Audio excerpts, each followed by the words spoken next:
يا حضرة النبي مصطفى رسول الله صلى الله عليه وسلم. شوم الفاتحة.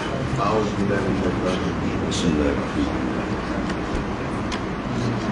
إياك نعبد وإياك نستعين اهدنا الصراط المستقيم صراط الذين غير المغضوب عليهم ولا الضالين آمين. حسبنا الله. صعب.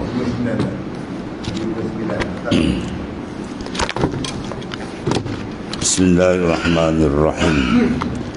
قال المؤلف قال صلى الله عليه وسلم: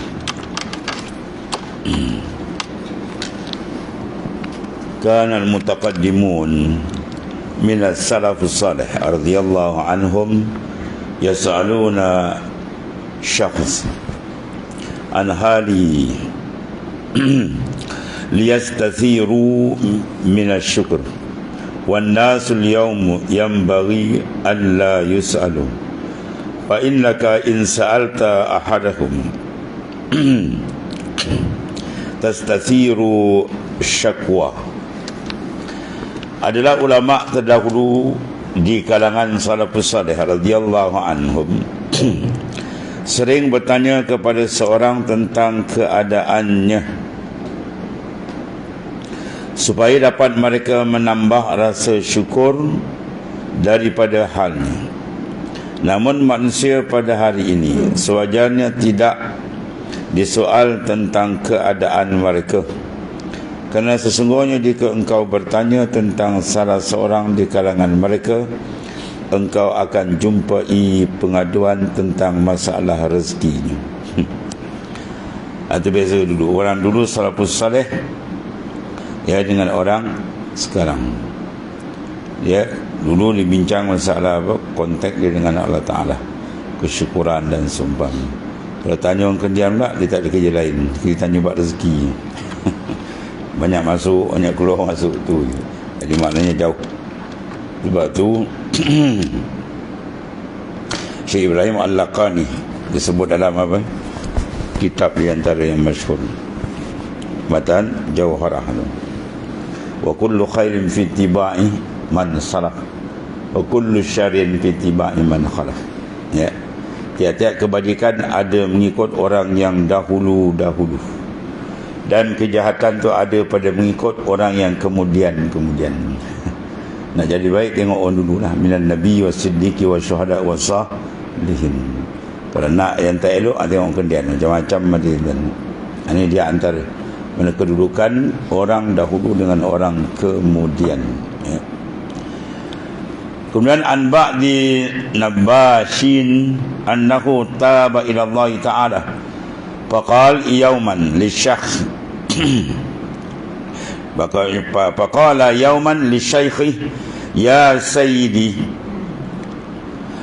nabistu alba qabrin Allah fawajadtu wujuhahum muhawwalatan anil qiblah faqala syekh ya waladi zaka min syakkihim birrizq. Dikayatkan dari sebahagian Nabashin, ini penggali kubur, ya, untuk mencuri kain kapan. Dan cerita yang masyhur. Sesungguhnya dia telah bertaubat kepada Allah Subhanahu Wa Taala. Bila orang mati je dia gali kapan. Dia gali kubur, kapan tu baru lagi dia ambil dijual. Ya. Jadi setiap kali dia gali mengikut syariatnya, orang menanam mayat menghadap kiblat. Bila dia gali, mayat semua dah terbalik. Gali-gali mayat terbalik. Ya. Jadi perasaan itu menyebabkan dia rasa insaf dan dia bertaubat. Dan dia bertanya seorang ulama Aulia di kedai kita. Setengah riwayat mengatakan sesudah cerita Syekh Abu Yazid Al-Bastami radhiyallahu anhu. Jadi bertanya pada gurunya, wahai tuanku, aku telah menggali 1000 kuburan dan aku dapati wajah-wajah mereka berpaling dari arah kiblat. Bila gali semua terbalik, gali-gali terbalik. Jawab gurunya, wahai anakku, hal itu berlaku kerana mereka ragu-ragu dalam masalah rezeki. Tuhan bagi rezeki tiap-tiap hari dia makan, tapi dia masih ragu lagi, siapa lagi, macam mana nak dapat. Gitu. Dalam masalah rezeki ni, sewajibnya bagi kita kena membuang perasaan syak ragu.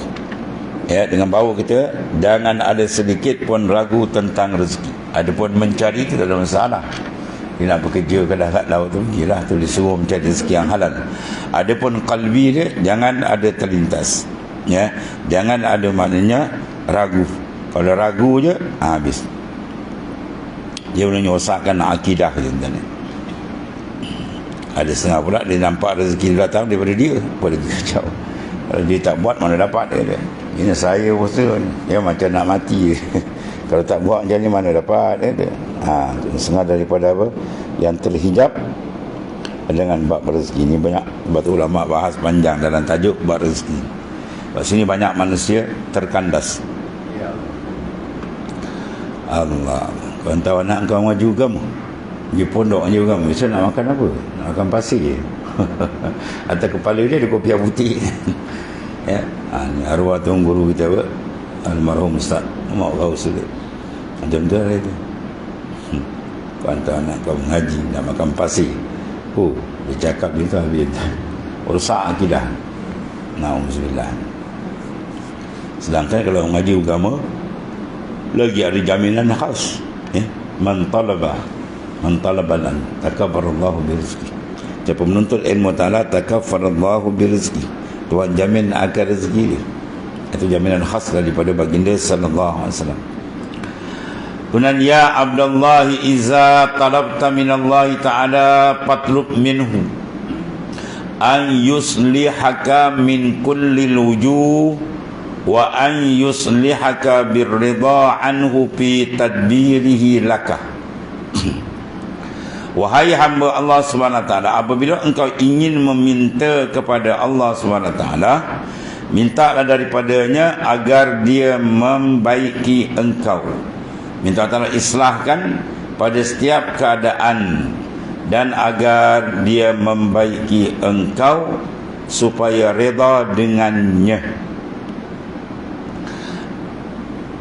Ada segala tadbirnya, ya, reda dengannya dalam segala tadbirnya bagi diri engkau. Dalam redanya dalam segala tadbir, atau pada segala, bukan ada segala. Pi tadbir, pada tadbir. Mana Allah Ta'ala yang mentadbirkan. Allah yudabir samawati wal ardh, yang mentadbir langit bumi, semua termasuk kita. Maka kita minta Allah SWT jadikan kalbi kita ni rebah dengan keputusan yang Tuhan buat. Sebab kata Sayyidina Umar, kalau engkau reda, Masya Allah, besar pahala, tinggi kedudukan. Kalau engkau tak reda, qada Tuhan tak ikut engkau ini. Wa qada Allah yajri, qada Tuhan tetap berlaku. Jadi reda adalah satu daripada sifat yang sangat besar, ya, kedudukan dia. Sebab dia tidak ada iktirak tu pakaian para aulia, ya, terutama dalam bab rezeki. Fardha bima qasaman maliku fa innama qasaman ma'isyata bainana qasamuha. Redha dengan apa yang telah ditaksim, dibagikan oleh Malik, pembagi yang maha adil, ya. Qasaman ma'isyata bainana qasamuha, telah membagikan, ya, rezeki kamu oleh pembagi yang maha adil. Bila ada sifat redha, itu menandakan seorang tu akidah dan iman dikuat dengan Allah Subhanahu Wa Taala. Kemudian yang kita minta bahawa Allah islahkan, ya, semua keadaan kita dalam keadaan lebih baik dengan Allah Subhanahu Wa Taala, qalbi dia. Bersengar daripada wudu ada apa? Ya muhawwil ahwal, hawwil ahwalana ila ahsanil hal. Wahai Tuhan yang membalik-balikkan kelakuan manusia itu, maka minta Allah sentiasa balikkan kita dalam keadaan yang elok, ahsanil hal. Summa, kemudian, innaka abdun syarud talaba minka an ta'bura ilaih fa fararta minhu fa inna firar yakunu bil af'al wal ahwal wal himam. Fa iza kunta fi salatika tashu wa fi saumika yatalhu wa fi lutfillahi tashku afama anta syarid. Allah, Kemudian sesungguhnya engkau adalah hamba yang sesat, kata Allah. Mana hamba yang terbabas daripada jalan yang sebenar, terutama urusan qalbi, iaitu Allah SWT meminta engkau berjalan kepadanya, lalu engkau lari daripadanya. Mana orang yang sesat atau orang yang tidak berjalan kepada Allah Ta'ala. Sebab Tuhan suruh fafirru ilallah, berjalanlah kamu menuju kepada Allah, mendekatkan diri dengan mengenalinya, mendekatkan diri dengan melaksanakan perintahnya, mendekatkan diri dengan kasih sayang kepada dia. Itu semua Tuhan suruh jalan kepada dia. Tiba-tiba dia lari dari Tuhan. Lari bahawa dia buat tak kenal dengan Tuhan, ya, dia tidak mengindahkan perintah Allah Subhanahu wa Ta'ala, dan dia meletakkan kasih dia, hubbud dunia, dalam kalbi dia bukan dengan Tuhan. Ini semua dipanggil orang yang tersesat jalan daripada Ta'ala. Ya, Tuhan suruh dia berjalan kepada dia di jalan tempat lain. Maka sesungguhnya lari itu berlaku dengan perbuatan, ya, keadaan dan himmah. Ada lagi dengan sebab perbuatan dia mukhalif li syar'i, menyalahi akan syariat. Yang syariat suruh dia tidak laksanakan dengan betul. Yang syariat larang, yang tu jadi amalan tetap dia. Itu mana lagi dengan perbuatan. Mana wajib kita semak balik segala perbuatan dan segala tingkah laku dan gerak kerja kita. Adakah dia membawa dekat atau tidak dengan Allah Subhanahu Wa Ta'ala, ya. Perbuatan kita, perancangan kita timbang balik dengan neraca syariat. Fazin jami'a aqwalika wa af'alika bimizan syariah. Sila timbang, ya, segala perbuatan kita, laku kita dengan apa? Dengan neraca syariat, ya.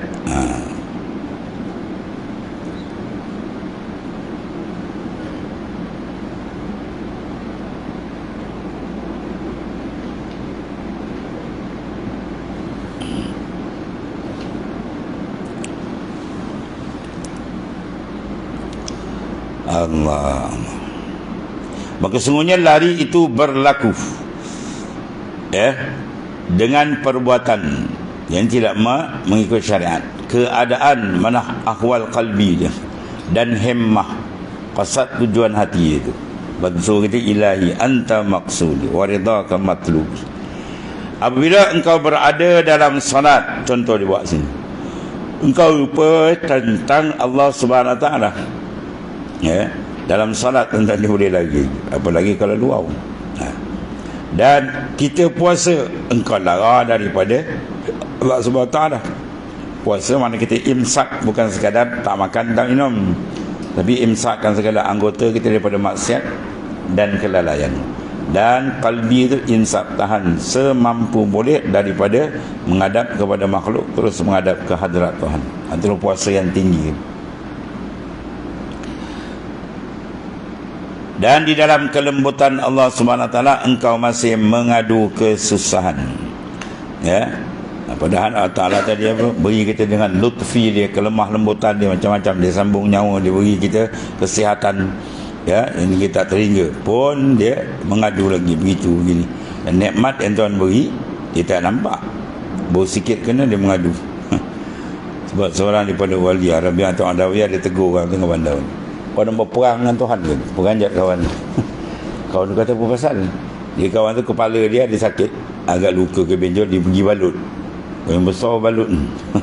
Dia balut kat tengah pekan. Engkau balut tu macam nak berperang dengan Tuhan ni, kata.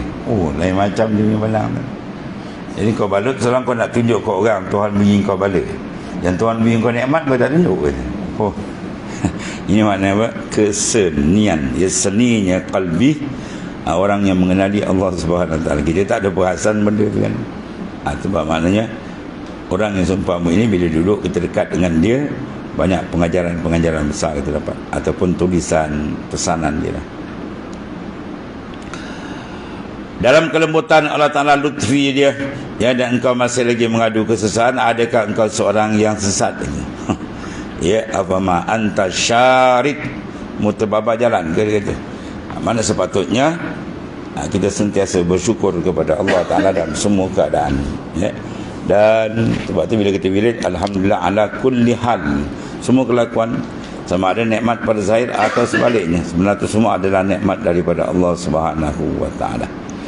Dan naklah kita sentiasa memantau akan perjalanan kerohanian dia supaya makin dekat dan kuatkan himmah yang semakin tinggi untuk menghadap Allah Subhanahu wa taala. Kemudian wa yurwa an Syekh Abil Hasan Asy-Syadzili radhiyallahu anhu qala baqitu marratan fil badiyah salasata ayyam lam yasih li syai'un fajaza alayya ba'dun nasara fara'auni muttaki'an faqalu haza kissisun minal muslimin fawada'u inda ra'sihi syai'an minat ta'ami wansarafu faqultu ya lil ajab kaifa ruziktu ala aidil a'da'i walam arzuq ala aidil ahibba. Allah. Diriwayatkan daripada Syekh Abil Hasan Asy-Syadzili radhiyallahu anhu berkata, satu kali aku duduk di suatu perkampungan selama 3 hari. Syekh Abu Hasan Syekh Kutub, guru bagi Sayyidi Ahmad Ibn Idris Sintani, ulama besar wali besar, pemimpin tarekat Syadziliyah.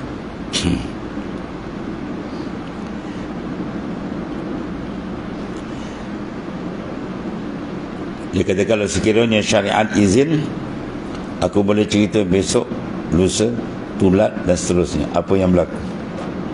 Tuan buka habis. Dan di atas dahi tiap-tiap seorang semua dah diberi lihat oleh Allah kepadaku, dia mati Islam atau mati kufur, kan? Terpampang kat dahi. Tapi diharamkan cerita, dia pati. Bahkan wali-wali kita tengok dia pelik. Dia pergi kejar je. Orang tu sebelah pendek, tapi dia nampak atas dahi, dia mati beriman. Ya, akhirnya dia kejar-kejar, dia didik orang tu jadi baik. Itu setengah daripada banyak karamat dia. Allah. Jadi tiada siapa pun menegur aku. Maksudnya tiada satu pun rezeki yang datang kepadaku. Dia pergi satu tempat 3 hari tu tak nampak apa pun makanan sampai. Maka tiba-tiba lalu sebahagian kaum Nasrani, dan mereka melihat aku sedang bersandar. Lalu mereka berkata, ini pendeta kaum muslimin. Ya, ini kata ulama kaum muslimin. Lalu mereka meletakkan satu makanan di sisi kepalaku dan mereka berlalu. Kemudian aku berkata, alangkah sangat peliknya, dia kata. Ya, hairan, maknanya apa? Dahsyatnya pentadbiran Allah Ta'ala. Bagaimana aku mendapat rezeki dari tangan musuh-musuhku, sedangkan aku tidak mendapat rezeki dari tangan para kekasih. Setengah daripada tanda para awliya, kata ulama. Ya, Tuan tunjukkan dia. Ya, musuh tadi beri makan dekat dia. Kalau tuan guru kita arwah Ustaz Gawas kata, dia satu cerita kan, ni jenis orang yang tak faham Islam kan, dia punya marah tu, dia lebay ni kata, dia tak boleh tengok orang pakai kopiah putih, dia marah lagi. Tapi satu ketika dia cari intan, dia masak, dia makan apa, dia nampak kenuri. Ya? Dalam masa dia marah, tapi satu masa dia bagi kawan tu makan. Dia pergi pasar, dia pergi masak, siap semua, jemput kawan makan. Dia orang nak makan, dia pula basuh pinggan kawan. Ya, perhati balik tengok tuan. Tak ada punya urusan. Dia perhati balik. Dia marah. Tapi satu ketika tuan pusing kan, dia pusing, dia cari, dia panggil kawan. Siap bagi makan pula.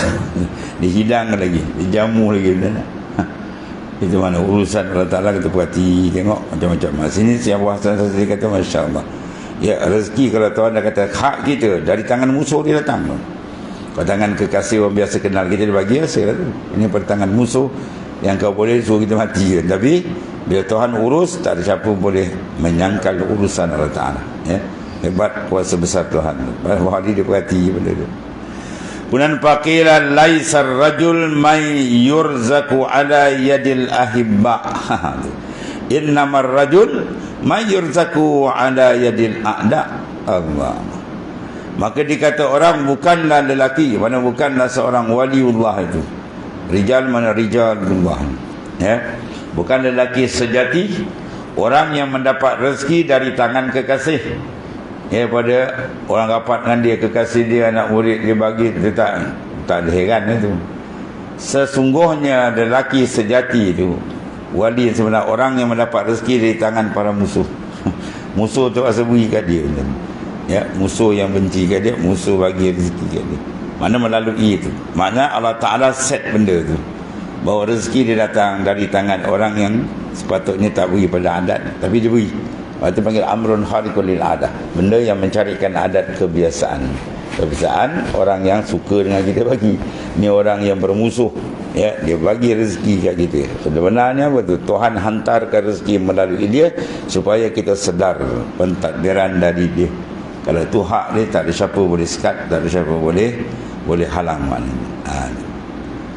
Kemudian ya haza ij'al nafsak kadabbatik kullama adalat 'anit tariq darabtaha faraja'an ila tariq. Wahai hamba, jadikan dirimu seperti binatang tunggangan engkau. Kita tunggang apa dulu? Lembu, kan? Naik kereta lembu. Kalau sana kita kuda, himar. Setiap kali ia berpaling dari jalan yang dituju, engkau akan memukulnya, lalu ia kembali kepada jalan. Jadi kamu kena perasan bahawasanya, jadi macam mana contoh binatang tunggangan kita, bila dia pusing badan kita sesah mutan pun dia jalan balik. Bila nak pusing nak makan tepi jalan lambat, terpukul dia laju balik jalan, tegak balik. Begitulah insan tadi. Bila Allah SWT kasih pada dia, dia tersilap, dia Tuhan kena ujian bala pada dia. Dia kena bala, cepat sedar balik. Dia lalai balik, kena bala balik. Itu dia antara Allah Ta'ala asuh dengan cara yang sedemikian. Jadi pukulan tu merupakan pukulan hikmah, supaya hamba tu sedar balik dan berjalan atas jalan yang betul. Kalau dia tak pukul, jadi benda tu jadi istidrak. Istidrak banyak itulah. Dia terpesong, Tuhan lambat lagi, pesong, Tuhan lambat, akhirnya habis mati dalam keadaan sesat. Kemudian walau fa'alta ma'a nafsika misla ma taf'alu bijubbatik kullama tawassakhat ghasaltaha wa kullama taqatta'a minha syai'un raqa'tahu wa jaddadtahu kana laka sa'adah. Allah. Macam-macam perbandingan tuan Syihwan tadi. Dia kata sekiranya engkau melakukan dirimu seperti hal yang engkau lakukan kepada jubahmu, pakaian kita, baju kita, jubah kita, atau kain pakaian yang kita pakai, setiap kali ia kotor, engkau pasti membasuh.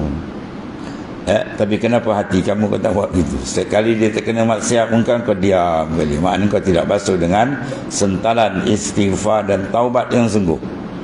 Jadi kan begitu, basuh baju bila kotor, batu lama. Tapi bila kau melakukan pembasuhan, jangan lupa yang dalam tu dah basuh belum. Sebab dalam tu lagi penting, lagi besar, lagi mulia. Dan setiap kali ia koyak, maka engkau pasti menjahitnya. Ada tak kita dah jahit kalbi kita yang koyak? Kalbi yang koyak dengan maksiat, koyak dengan mungkar, koyak dengan lalai, dah jahit dah dengan istighfar, dengan taubat, dengan tawajuh balik kepada Ta'ala. Itu maksudnya.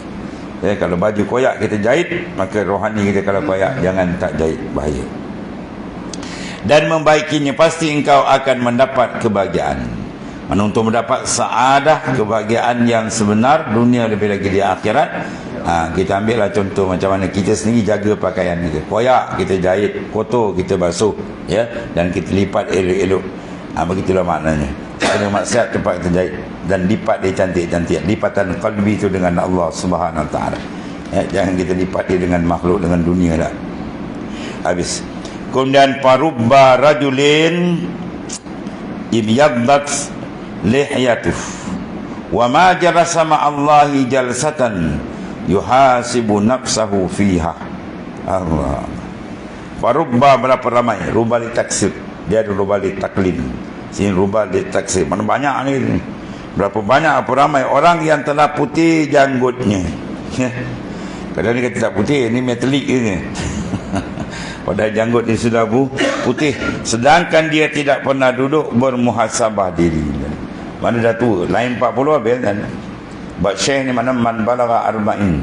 Orang yang sampai umur 40 itu dipanggil syekh, mana orang yang tua. Sebab kalau dalam organisasi pun pemuda 30-an dia. Masuk 40 dah tak boleh masuk pemuda lah. Dia dah masuk petua. Ni lain orang tua kan. Nak nunggu masuk lagi satu lubang ni. Lubang kubur tuan ni. Jadi berapa ramai orang telah putih janggut sedangkan dia tidak pernah duduk muhasabah dirinya bersama Allah Ta'ala. Dia bersama-sama orang yang dekat dengan Tuhan, para awliya, para ulama, supaya mereka menghijaz balik kedudukan dia. Sebab Allah Ta'ala beri untung besar. Dalam hadis Nabi sebutkan, al-ibra bil khawatim, kiraan manusia itu di ujung umur, sama ada ke syurga atau neraka di ujung. Mana kalau dia terajak dulu tu ada masa lagi kami. Sebelum malaikat maut tentap tu, ujung-ujung tu prepare lah. Ya, banyak orang yang awal dia tak elok tapi akhir dia cantik pun ada. Jadi peluang Tuhan beri tu gebut betul-betul. Pertingkatkan, ya. Sebab bila 40 kata umur kita dah tak boleh main-main, semua dah masuk line penalti. Bila masuk dia masuk gol tuan. Tu habislah tu. Kemudian dan satu lagi kata tuan pengarang, Anis Syekh Makinuddin Al-Asmari. Kata Syekh Makin, apa Makin? Enjin bagi agama. Anis Syekh Makinuddin Al-Asmari radhiyallahu anhu qala kuntu bil bada'ati uhasibu nafsi indal masa fa aqul takallamtu al-yawm bi kaza wa kaza fa ajidu salasa kalimat aw arba'an wa kana indahu yawman shaykhun umruhu nahwa 90 sanah fa qala lahu ya sayyidi ashku ilayka kasrata adh-dhunub fa qala lahu dhalika asy-syaykh hadza syai'un la na'rifu wa ma a'rifu anni alimtu zamban qad. Allah. Diriwayatkan daripada Syekh Makinuddin Al-Asmari radhiyallahu anhu, wali besar kan, bahawa dia berkata, pada peringkat permulaan dahulu, ya, aku sentiasa bermuhasabah terhadap diriku. Di waktu petang, maka aku berkata, pada hari ini aku bercakap sekian banyak ada. Maka aku menghitungnya sebanyak 3 atau 4 patah. Yang dulu kita kira lebih 10 patah, 5 patah kena denda. Asli saya makan dia buat. Ya, maknanya dia apa? Mengkurangkan akan percakapan. Iza kasral kalam kasral khata', wa iza kasral khata' kasral zunub, wa iza kasral zunub an-nar aula bi. Bila banyak cakap banyak silap, bila banyak silap banyak dosa, bila banyak dosa neraka lebih aula. Ya. Dan Rasulullah mengkaitkan motivasi untuk akhirat dengan benda ni. Menjaga kalam ni Rasulullah motivasi dengan akhirat, ya. Man kana yu'minuna billahi yawmil akhir falyakul khairan aw liyasmut. Siapa yang benar-benar beriman dengan Allah dan hari akhirat, hendaklah dia bercakap baik atau diam. Just diam tu Rasulullah motivasi dengan akhirat, kaitkan. Bermakna apa yang kita buat akan dicatat. Ma yalfizu min qawlin illa ladayhi raqibun atid. Tidak kita berlapar semakin rakyat hati catat, tuan. Jadi kita pastikan biar catatan tiang hidup. Jadi Syekh Makinuddin semak-semak satu hari dia bercakap 3-4 patah, tuan. Allah. Lebih itu apa? Dia menghadap Allah Subhanahu Wa Taala. Allah. Kemudian dia kata suatu hari beliau bertemu dengan seorang syekh yang berumur sekitar 90 tahun dan mengadu kepadanya. Syekh itu mengadu, ya tuan syekh, dia kata, ya Sayyidi, aku mengadu kepada engkau tentang banyaknya dosa-dosaku. Aku jawab syekh jalan kepadanya, itu satu perkara yang kami tidak tahu tentangnya. Dan aku tidak pernah tahu bahawa aku melakukan satu dosa pun. Masya Allah. Ya. Wa ma a'rifu anni alimtu zamban qad. Aku tak pernah makna merasakan aku melakukan. Maksudnya apa, tuan? ya, dia sentiasa mengawal diri lah, ya. Allah. Padahal manusia tidak sunyi daripada silap dan dosa, menunjukkan apa ni, dia berjaga depa. Qala lahu zalika syai' tadi, hadza syai'un la na'rifu, ya, itu perkara itu aku tak mengetahui. Sebab wama a'rif, tidak aku mengetahui, anni alim tu, bahawa aku tidak aku mengetahui zamban qad, sama sekali. Itu maksudnya. Maksud disuruh kita apa? Muhasabah. Bila muhasabah, sentiasalah dia menyucikan dosa, itu maksudnya. Adapun manusia tak lepas daripada dosa, ya, Nabi dan Rasul ni. Dia muhasabah itu menyebabkan insyaAllah dia bersih. Kemudian kama ana di dunia abna ila akhir, wallahu a'lam. Bismillahirrahmanirrahim. Alhamdulillahirabbil alamin, wassalatu wassalamu ala rasulillah. Allahumma barik fa inna khairan kulluhu bi anta min arab. Alhamdulillah.